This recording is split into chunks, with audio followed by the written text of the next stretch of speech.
Hey, I'm Daryll. And I'm Greg. We're on a journey on the long and winding road to share with you the glorious gifts of music.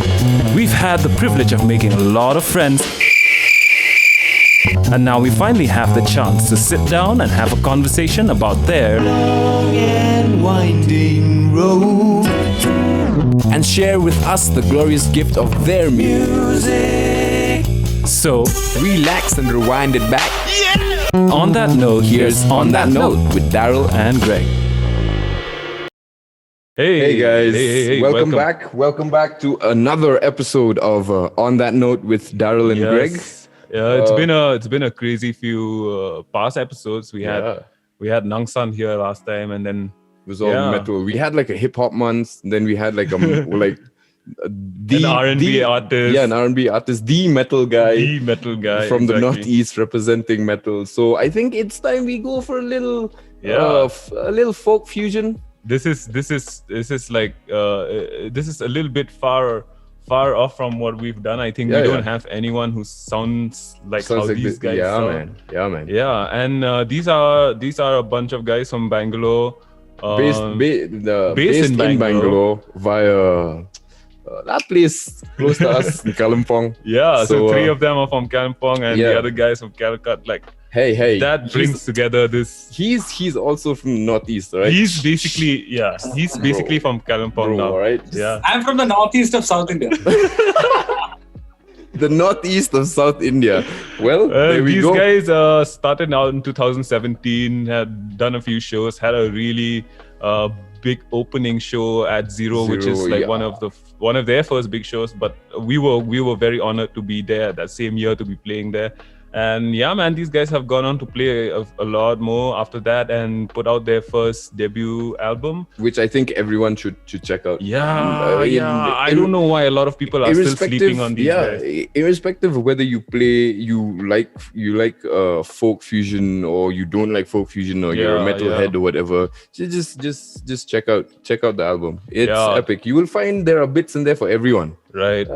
Stories. The album's called Joro. It came out in 2019, and from that point onwards, these guys have gone on to tour to support that, and it was a very interesting crowdfunded album as well. So that we'll speak about that as we go. I think that is one of the most interesting elements, because all of the guests that have come on the show, we haven't really seen that or talked about that, or they haven't really done that. Right. So that is one thing that is very, very unique, I think, to the band itself and what they're trying to do. And so, yeah, man, I think without further ado, ladies and gentlemen, all the way from Bangalore via the Northeast. Yes. And that goes for all of them. All right, ladies and gentlemen, please welcome Gauley Bhai.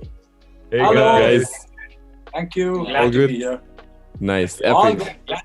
Joe looks like Joe looks like the only one who's like really comfortable for the interview. I mean, like, you have like the nice chair that can go back. Bro, we are speaking to you guys from our DIY studio, so definitely we have a shortage of chairs, let's say.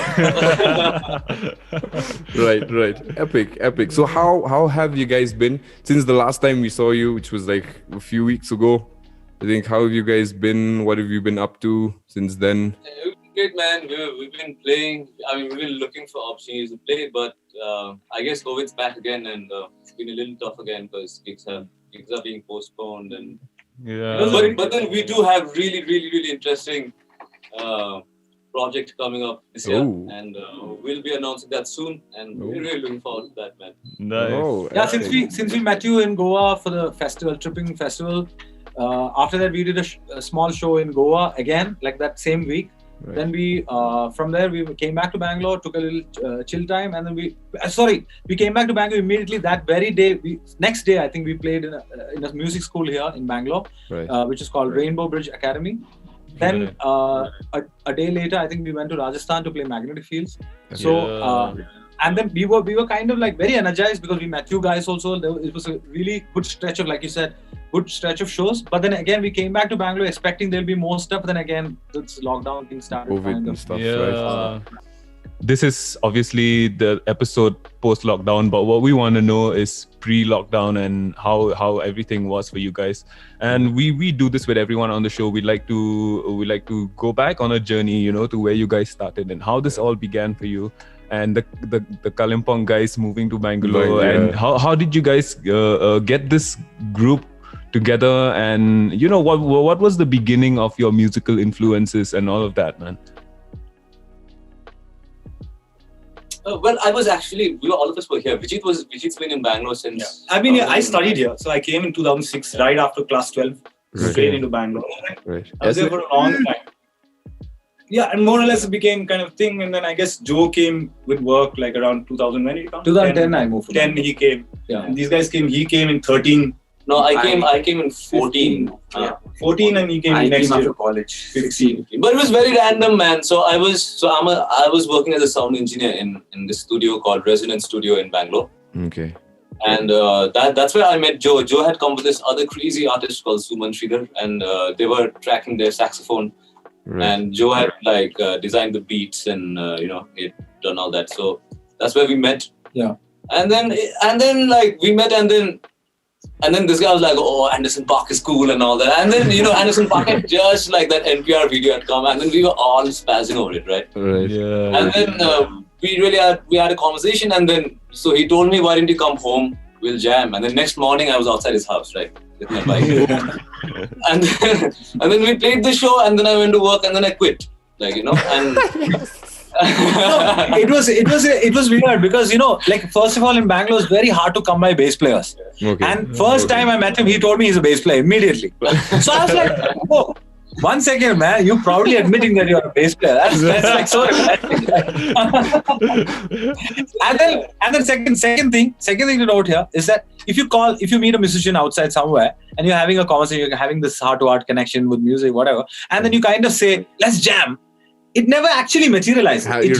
True. It doesn't really happen. It's just a conversation. But then in very few occasions, I guess it does materialize. And then you realize that people were serious about it. And, it means something. It means the same thing to the other guy as it means to you. And then you it was a very organic sort of a thing because everybody lands up. We all jam all day. Not all day, every day. At least every day there is this connection of, there is this kind of like, it's like a mission in our hearts, it's like, oh, we didn't jam today. Why? So then we feel like giving an explanation to ourselves. Why didn't we jam? So that became like a flow eventually. Then all of us got together and became like a pattern. And then we realized, okay, these sounds are being made, we should take them seriously a little bit. So that's the humble beginnings of Gauley Bhai in that sense. And also one very curious thing is that from 2014 or 15 onwards, unbeknownst to each other, we've been here in Bangalore, but we didn't know each other. I heard about him. I knew character there, but we didn't know. His sister was my friend, actually. Okay. His sister was also called Joe, by the way. So Sister Joe was my brother. Okay. Joe. What up, Joes? Yeah, a lot of Joes here in Bangalore. And then we started jamming. Then this guy came in, and then Vecheet came in with the lyrics, and then we used to just meet without thinking. But Mojo Hand also. Right. Yeah. Oh, right. Me and this guy used to play in another band called the Mojo Hand. Okay. And it was a very short thing. We played for I think 6-7 months, and then 3-4 months. 3-4 months, right? Yeah. And then suddenly we landed up in Mahindra Blues Festival, and then there was an amp, and we were like, "Damn, how to use this?"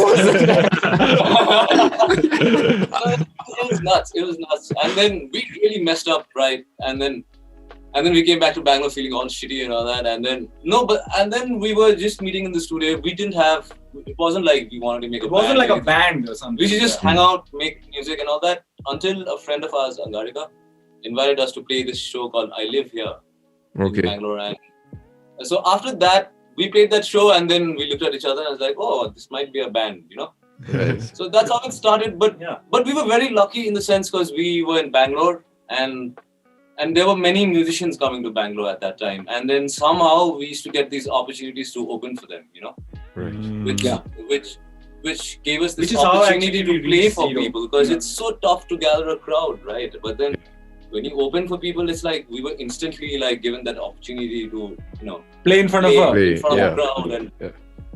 And they came prepared to listen to music, right? And because their favorite artist is playing, and then we are in the middle showing, oh, can we open?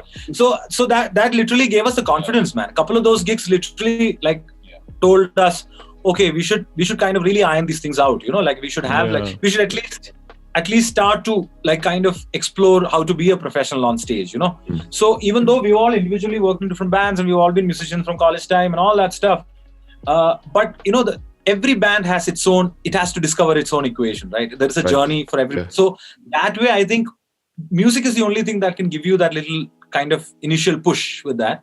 Yeah. So slowly, when we initially had maybe 6 songs, 7 songs, they were just the root ideas and stuff like that. And so all our friends were like, man, these sounds really good. These songs sound really good. And then same person, Angarika, who gave us that first show, helped us get to Ziro also. She's the 6th member in a way. Yeah, she's the 6th member. From Ziro onwards, we knew we have to do this. Right? Yeah. Ziro literally gave us that thing of, oh man, this is you have to learn this because it was a big stage. Right. Massive, it was the first time, honestly. Yeah. And Vecheet is standing there. I have to literally look like this to sing it. You're used to making eye contact, playing, right? Bro! That was 2017. So from that point onwards, what was the journey from that point till we know that you put out your album in 2019? So there was that 2-year timeline there. So what was happening in that timeline, man? So from Ziro, I think we came back with full energy. We saw all of y'all, we jammed, we had this vibe, and we came back with that song in our heart. We were we have to do this. Now we have the 7 ideas. We can play about 40-45 minutes tops. Yeah. And then that's not enough. You're a professional band. That's not enough, right? People have 2 hours of repertoire. And so that strike. So we came back with that thing of inspiration, of course, and energy was there. That urgency of that need was there.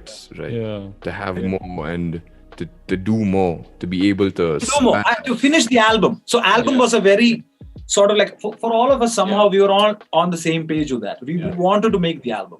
So none of us really worried about, we should put singles out, we should make the video happen, we should get we never thought like that. None of us ever thought like that. We were like, bro, we are writing these songs, we have to make this much material, we are going to the studio. So everything happened we made a lot of mistakes because we were so single shots, what do you call that narrow, that tunnel vision was there. Which is why probably the album happened, but also we in that whole thing we made a bunch of mistakes that we would do differently now. Yeah.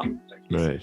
Yeah. But as a band, I guess that's the journey you need to. That's the mistakes you have to make in order to learn and move forward and all that. It's a never-ending process. Also, the 2 years gave us experience. In the sense, every time we got a chance for a gig or two, we play that, and we were trying out new ideas. So we were constantly writing new things, and we were also fumbling with it because we also didn't know which direction things were going. And so those 2 years were actually a very crucial period for us, where we kind of became a little more experienced.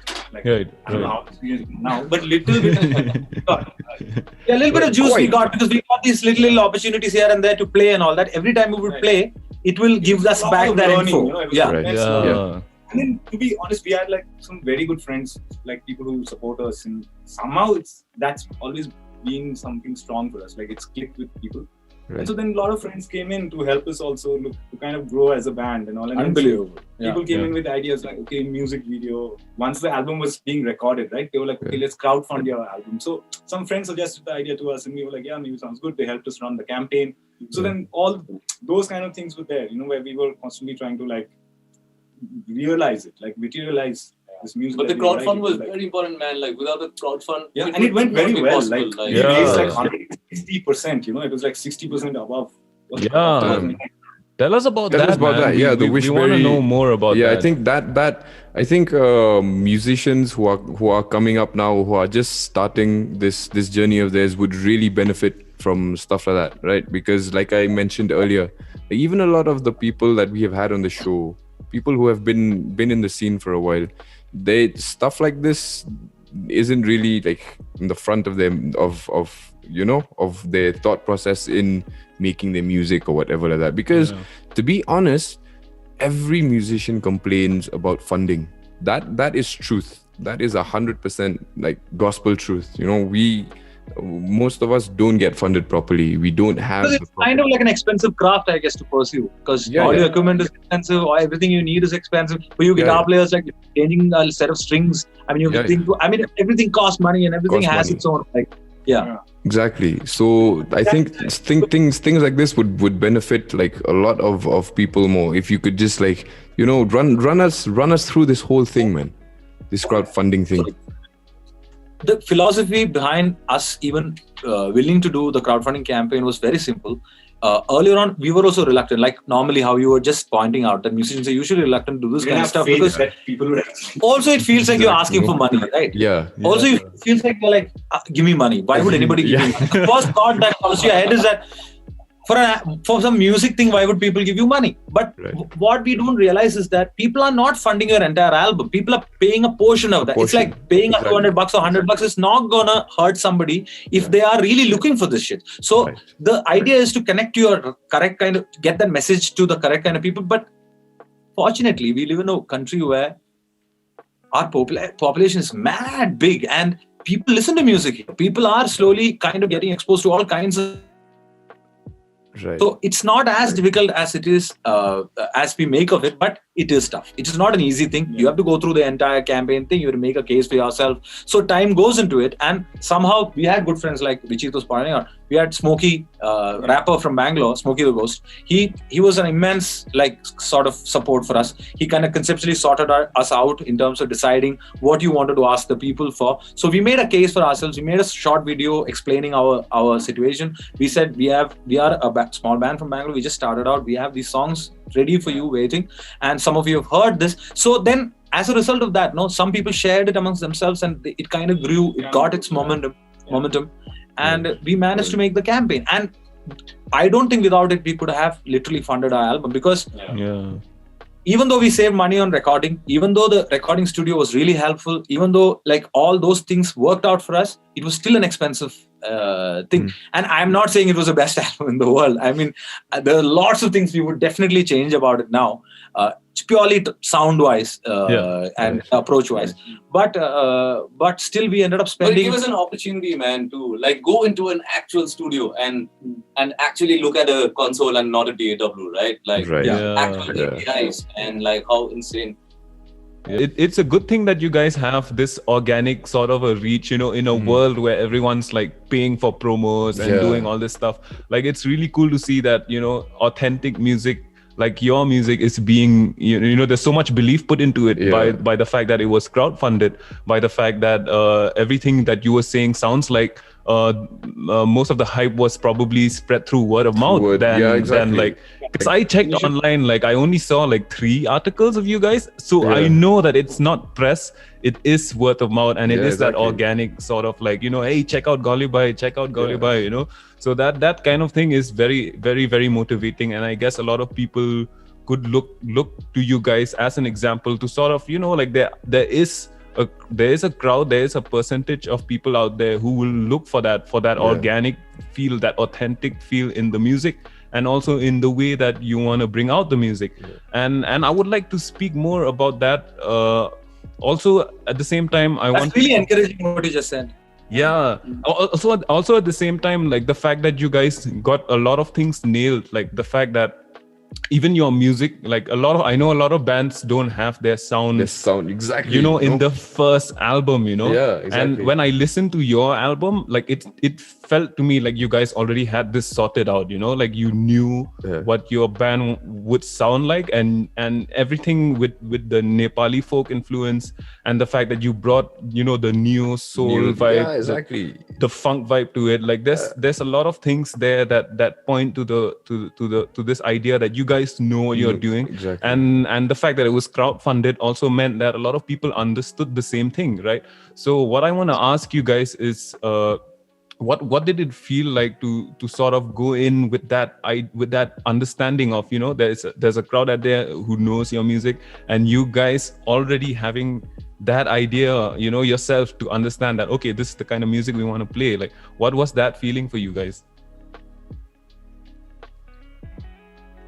See, we never took any stage for granted, man.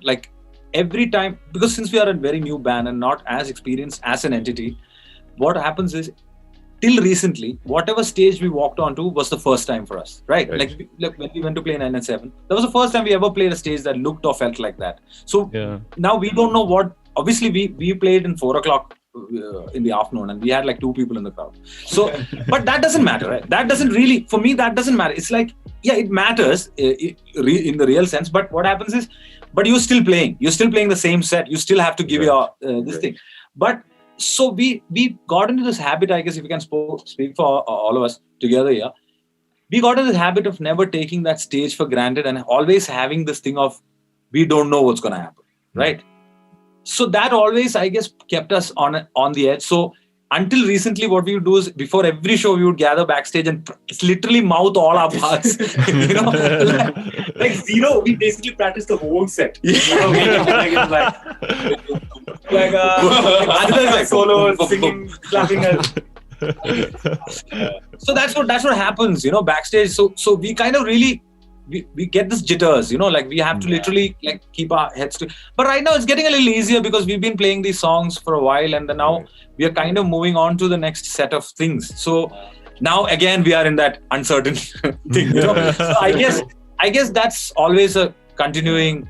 I mean, that's the excitement, I guess, man. No, but also to add to that, like actually when we started to do Gauley Bhai, besides Joe, like 3 of us were rookies, like with this, like, you know, we had no idea what's going on. And like, hell, I never had like enough, like as I just finished college and I would never have money to even go to a live show, you know. So I could count the number of shows I've been to, and when we started to go to stage and we started to play for people, it's like, you don't know, like you might just be drunk and dancing, like I don't know, like you know. So I guess we are always trying to figure out, okay, how do we get through this gig, like, you know, like how do we like give it our best and do it and be out there. Even regarding the sound of the band, right? Like when we started, like, I mean, we had our own aesthetics and we had what we kind of listened to, what we influenced by and all.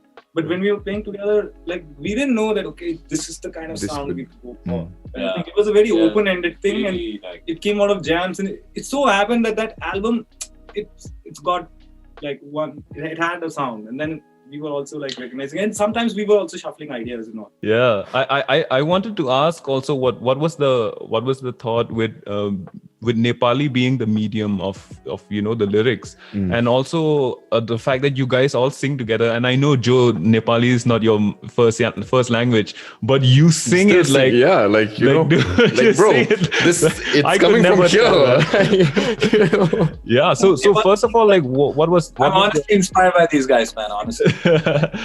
I want to sing it. I sing it the way I sing it, and I hope it comes out. And I have a long way to go with that because diction is thing. I have to learn the language eventually. Like I really want to. I've been procrastinating this for a long time now. So the thing is, we don't have the opportunity. We don't like. I'm not in a circle where Nepali is the major language. If I lived in say Kalimpong or actual Nepal or something like that, maybe I get more opportunity to pick it up. But in Bangalore, it becomes a little difficult to kind of converse in Nepali, and I have to literally make plans then, like to, you know, get lessons or something like that. 2 points that I'll put for the answer. One is like, obviously, because like the thing is, since I'm writing also, and then Nepali being my mother tongue and that, and I also, like how we said, like there's a certain kind of a route you're trying to move towards, you know, like geographically. You're trying to kind of move back towards like this sense of land, this sense of belonging. In that sense, so since Nepali being my first language, automatically I was like writing in Nepali, and it was a habit also. Like even back then, although I do write a little bit in English, but Nepali and singing wise and all, somehow we feel comfortable in mother tongue that way. Like somehow to me it doesn't seem so comfortable. And then the second point is also like it's also a thing of representation wise. For me personally, I can say that, like, you know, it's like for me, like, because anyways, like since it's a Northeast show, I'll kind of say like it's like anyways there is this identity question and question of belongingness for people who are from let's say who are not from this kind of India. When you say India, there's this image in your mind, like anywhere on TV, on internet, just Google India, right? There'll be certain kind of images, but actually India is comprised with lots of different communities, and it's not even true what represents this image of India, right? Like in the sense South India and all also. So overall we can understand that, and like, but especially being for the Northeast, it was really something else. And Nepali for us Nepali people who are there, we don't have a state actually, you know. And like from where we are from, there is this entire movement of land, and we're trying to articulate an identity, find like some kind of an acceptance in this overall landscape of what is India and what is Indian music and what are Indian languages. So for me, it's a statement. It's a point to make by singing in Nepali in Bangalore, and we are a Bangalore band. We are a we're a band from here, from Karnataka, right? And we sing, but in Nepali. Yeah. And so for me, that's a statement. That's like me trying to find our space, our articulation of what today in contemporary times we are. We are people who move from somewhere. We've lost languages, roots, like clothes, and we don't remember how we, really this thing. And I'm sure like you guys will understand what I'm saying. Like that whole migration and stuff like that. Yeah, right. But there's one more thing to add to what Vecheet is saying here.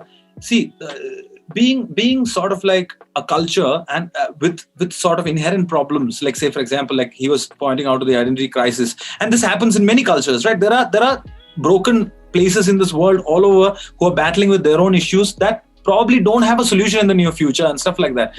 But even though these issues are there, one thing that we have to really acknowledge is the fact that because of that life, right, there are stories, right? In the past, if you look back, you can take a person and literally account for his experience or her experience and be like, oh, there is a song in there, or there is a thing in there, there is a memory there. So what happens is, when we were used to work, and then we started getting these ideas and melodies, and when Vecheet would write words to it and we would all work out parts, what I would feel is the stories, that's how somebody can be honest to what has happened. What is to come, we don't know. And what we are going through is a tough situation. But at least in acknowledging what's happened, there is this beauty of acceptance. Like in the sense that there are problems, but within the problems, we try to point a certain little ground. That is, there is a spring there. Or look at this kid's playing, or look at how this mummy is feeling, or look what happened to this community. Or it's not essentially only a political thing. It is also an artistic thing where you point out something that otherwise which would have gone completely unnoticed, let's say. Right. Okay, guys, so this is the part of the show that's the most exciting part, obviously. And for a band like Gauley Bhai, if you don't listen to the music, it's like incomplete, right? So we have to get into this. So this is crawl out of that rock you're under and just bro, listen. Come on, listen. Yeah, so this is a song from their lockdown sessions. This one's called Morao. So tell us a bit about this, man, about the song. So Morao is the last song of our debut album, Joro. And actually we hadn't, so Siddhant had a cousin called Vecheet in Bangalore. And he was a really close friend of ours, man. Like, we used to hang out all the time. And, wild guy. Wild, same guy. But, I mean, fate happened, and then he went through an accident in Bangalore, and then he passed away. And so we had done that Kappa TV series, and then we had come back to Bangalore, and then we were thinking of going to the studio and recording and all that. But then this happened, and then all of a sudden we stopped jamming because his family came over to our place and they were staying with us. And then we hadn't jammed for like 2 weeks. There was just death in our minds, man. Yeah, there was just death. And then Vecheet was sick for a week, and then every day we hoped, you will get better. But then he passed away, and then his parents went back. Like his entire family had come down to stay with us, and then they went back, and then I think after a week. Yeah, we didn't jam. We didn't jam for that time, but when they left that day only. No. After they left, like a week later, we met in the studio, and we met and we sang Morao. It was just like with the lyrics and all, we sang that. Yeah, with the lyrics, everything was there. We sang Morao that day, that spot, and that's the only song I think in our set that hasn't changed, because all of our songs all the time they change. From concert 1 to concert 2, they're changing.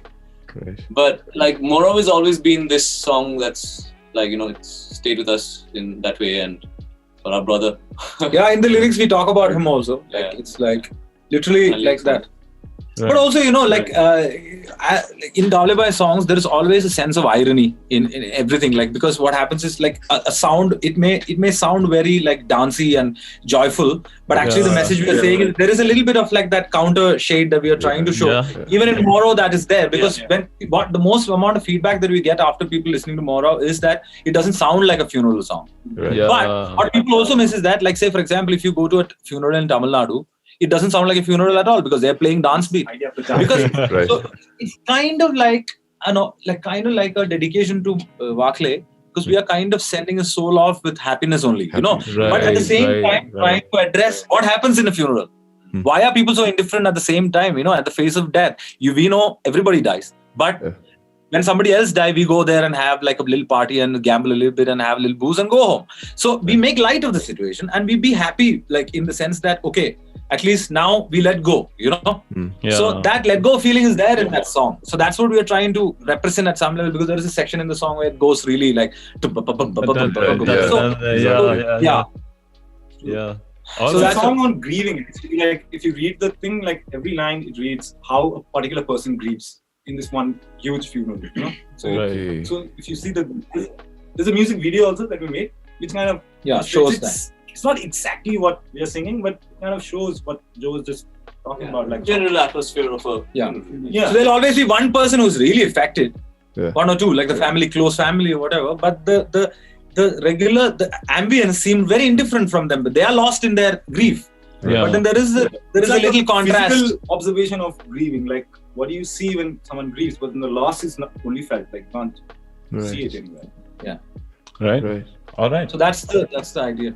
All right, guys. Ladies and gentlemen, here they are. Morao by Gauley Bhai. Yeah.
खोलाको किनारमा साथीभाइ सँगै बसी मलामी जाँदैछन् मोराउको मेला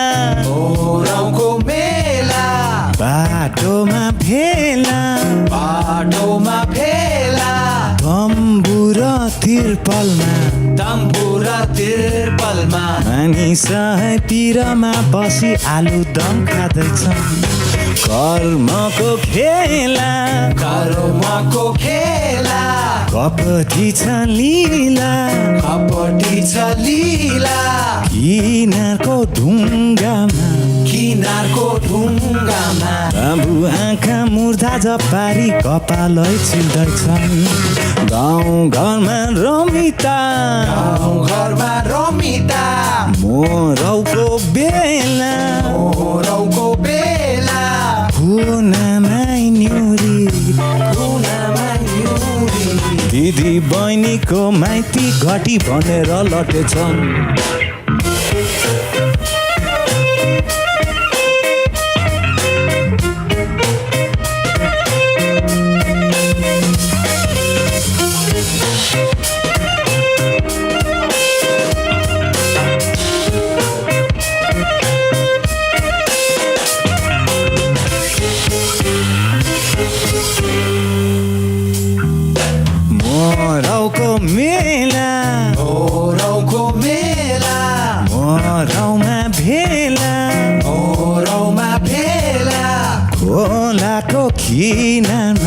खोलाको किनारमा साथी भाइ सँगै बसी एकलै रुँदैछन् मोराउमा भेला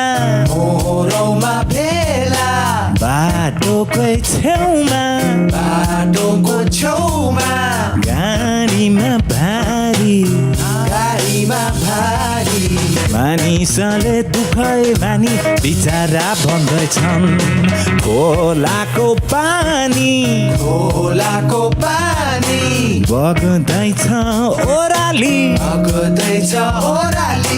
नानीको खरानी वाक्लेको सपनी खोल्नु सत्य छातीमा हाकी दाजुले सेलाउँछन् गाउँ घरमा रमिता भाग्यको चर्चा अन्जान चिना जाना छिमेकीले गबैमा भन्छन् एकलो आमै रोइरहन्छे सातौरी शरीर उसको खाली एकलो आमै रोइरहन्छे सातौरी शरीर उसको खाली एकलो आमै रोइरहन्छे सातौरी शरीर उसको खाली एकलो आमै रोइरहन्छे सातौरी शरीर उसको खाली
खोलाको किनारमा साथी भाइ सँगै बसी मलामी जाँदै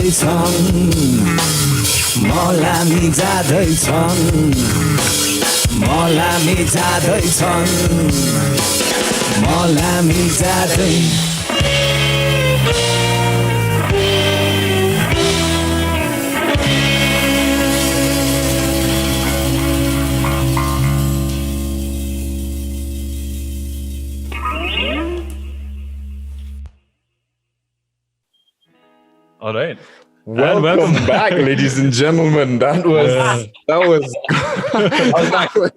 was Gauley Bhai with Morao. You guys should check it out. Yeah. If you didn't check out that performance just now, which we did, obviously. Yeah. Yeah, we did. You also remember that video? But yeah, this seems to be the driving theme or the main theme for most of your, like, just for the band, right? That sense of irony or that sense of, you know, it may look like this, but it's actually like this, or you know what I mean? I think that's the whole vibe of the band also, right?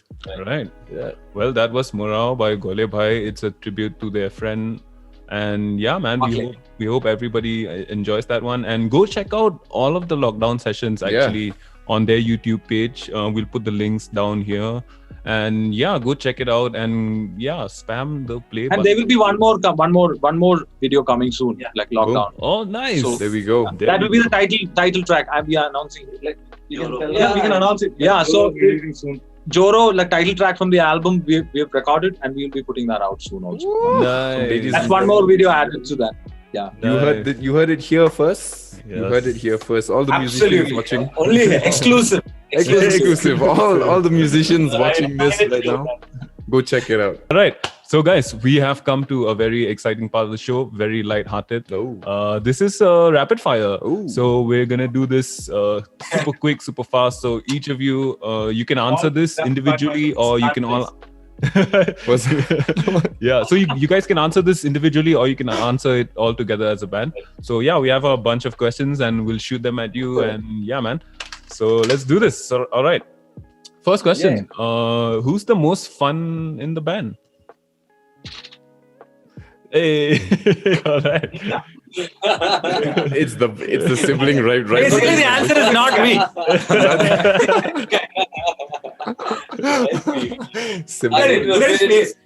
Have a closer look. It's also fun. Bro, honestly, this band's funda is just eat, chill, drink, smoke, relax. That's all we do. That is, four of us are left to our own position, right? We don't do nothing apart from playing music and just do this. We are wasteful. Let us be. All right, question number two. Question number two, guys. What was the best show that you guys played? Ziro. Yeah. All right. Let's move on. Third question. If you guys could open a show for one artist, who would it be? I'd like to open for this artist called Muddu Mokhtar from Mali, Nigeria, right? Nigerian artist called Muddu Mokhtar, because we are really inspired. He's like kind of like the modern day representation of what electric guitar exploration means. Okay, like, he's the new white lefty, right? Yeah, lefty guy. Lefty, right? Yeah. Epic. Next question, guys. What is your favorite song to play live? Oh, that's a tough one. Abagi. Yeah, sure. We enjoy it. All right. Awesome. All right. If you had to send one person, next question. If you had to send one person from the band to do monkey stuff, who would that person be? Look at all of his fingers going like this. Everybody's pointing at it. This is the band that sends everybody to do monkey stuff. Yeah. Oh, hey, I went last time. You have to go this time, bro. Last question. If you guys weren't playing music as a career, what would y'all be doing? Manual labor. All right. I think that's like, yeah, I agree with Joe. I have no other skills. What do you expect? No, you have to be the assistant of the guy doing the manual manual labor. Assistant manual labor. You need to know shit to do manual labor, man. Assistant. I could be a carpenter, guys. I really like that. Actually, I really like it. Nice. I could be a cook. He would be a cook. Yeah. He cooks. Oh. Yeah. He's a band chef.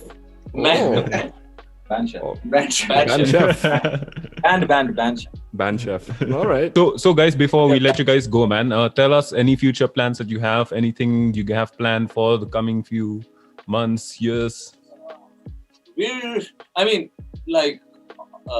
actually thinking of doing a second album this year, but because of different situations, looks like it might take a while. But there is something that we've planned for this year. Right. I mean, we haven't let it out to the world yet, but it's awesome, and we really look forward to releasing it soon. Nice. Let's say some new music's coming. Yeah, completely fresh. Definitely coming, and nice. it's very different. Yeah. All right. We didn't know it till last week. Even though we were like, we didn't know until last week. That's very. I think even now we don't know. Yeah, right now. Yeah, you should start another crowdfunding session just to like test the waters, like if it's gonna work again. That is a really like probably we are going to move forward. We are actually we will. We are thinking about it. One more like we might do a crowdfunding thing because why not? Like why should we now? That will be the next album, second album kind of thing. So right. you have to really plan that properly, and And we'll plus do now that. you already have this whatever that you have done, no? That you have shown, like your first album. Yeah, and it's like a track record is already solid. Right? Yeah, even more credentials. Yeah, so at least now when you do that again, then at least your credentials are like on point. Yeah. And At least we've go taken money further. and actually put out an album. Put out It's not an like album. we've taken money and we didn't fleece people. So And, like, I guess that much trust go people to make. Dubai and sit on some yacht and like drink some jam. When's the album coming out? It's coming, bro. In the studio recording, bro. Then sipping champagne on a yacht somewhere. Right? Yeah. So All right. I know in this world we live in, I mean that in itself is like a big this thing because most people are like kind of like trying to cut all corners, but not musicians. I guess like all the musicians in our circle really are examples like of amazing work, and we really like look up to like a lot of people. And then I think being part of this whole entire thing to close the thing, like being part of this entire fraternity is amazing, man. Like to come to a festival like what happened in Goa and meet all you guys, even though we met so long ago before, and then to make that reconnection, and it's a crazy encouraging thing, right? Like, I mean, you guys are there, you guys are still sounding how are you guys so tight, man? That's the thing. I don't know. It's the beginning. You have to say these guys, like they jab drugs into all of us, and they like that you will follow exactly what I say. Respect, bro, respect. Yeah, and then they just say that, and then it just happens. Yeah. So, yeah. All right, man. I guess that's about it, right? That's all we have for today. And thank you so much. guys. Thank you, Anudwat, Siddhant, Vecheet, Joe. Thank you guys for coming in. Yeah, and man. We wish you all the best with everything you guys have planned out. And be sure to check these guys out, everyone. Ladies and gentlemen, links down here below, Spotify, YouTube, everything. Just like spam all the play buttons on all the songs and all the videos. And be sure to look out for Joro, which is coming, lockdown sessions. It's going to be dropping very soon, Very soon. And yeah, second album hype. Let's do it. It's coming soon. Hopefully, we don't know when it is, but it is coming. It's coming. Yeah. coming. Right. It's coming. It's coming. It's Yeah. coming. After that, Dubai trip. All right, guys. Well, on that note, On this that was note, on this that was note with with- Daryll and Greg. And Gauley Gauley Bhai. Bhai. Thank you so much, Daryll. Thank you so much, Greg. See you guys soon. See you guys. Thank See you, you, brother. man. See you soon. Peace. Yes.